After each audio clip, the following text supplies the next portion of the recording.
quise empezar con esta transparencia porque es un tema que a mí me ha sorprendido siempre. Lo he escuchado, no una, lo he escuchado muchas veces, como en un momento dado muchos de ustedes se expresan de la medicina o de algunos médicos como médicos muy atinados, ¿ok? Pareciera como que la medicina es un simple negocio de puntería. Entonces, ¿le vamos a atinar o no le vamos a atinar? Y esto es muy importante, y parece una bobada, pero no lo es, porque al final del día, esto tiene una repercusión en la forma en la que practicamos la medicina. ¿A qué voy con esto? Esta es una frase célebre de uno de los pioneros en el desarrollo, en la creación de la medicina funcional. En inglés, básicamente, name it, blame it y tame it. Y básicamente esto lo que quiere decir es, nómbrala, cúlpala y dómala. ¿Qué significa esto?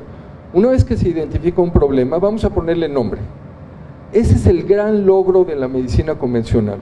En el momento en que le ponemos nombre a este conjunto de síntomas, ya lo etiquetamos, entonces buscamos, obviamente lo inculpamos, este conjunto de síntomas son los responsables de lo que está pasando, y el tema de dómalo ahora es muy sencillo.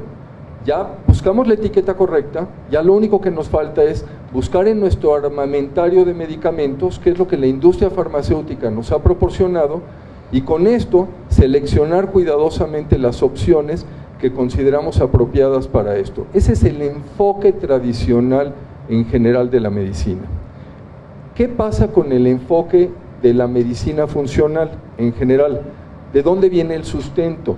Esta es una frase célebre de uno de los grandes médicos de la historia del siglo pasado, y vale la pena reconocerlo.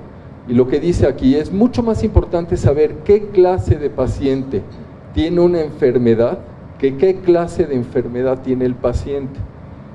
¿De qué estamos hablando aquí? O sea, ¿qué es lo importante? ¿El padecimiento o la persona que padece ese problema? Porque si es el paciente, entonces cambian las cosas. No necesariamente la misma enfermedad se va a expresar de la misma forma en personas distintas.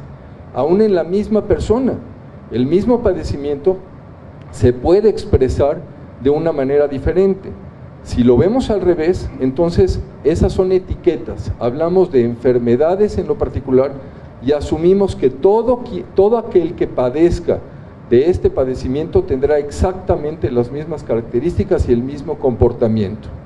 Para la medicina funcional, el tema fundamental es la enfermedad es producto de un desequilibrio. Muy simple, ¿qué le falta al organismo o qué le sobra?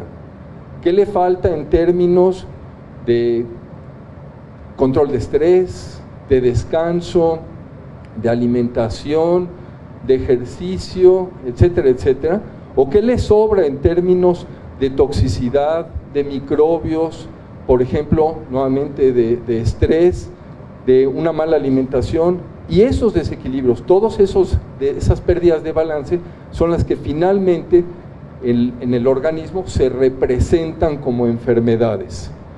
Esta variabilidad es lo que decíamos hace un momento. O sea, si nos quedamos con la etiqueta simple del padecimiento, entonces asumimos que todo aquel que tiene tal o cual padecimiento va a presentar exactamente el mismo cuadro clínico. Y no es una sorpresa, todos sabemos que eso no es cierto, ¿ok? El otro elemento fundamental es esta interacción entre sistemas biológicos. Vamos a hablar un poco más de ello.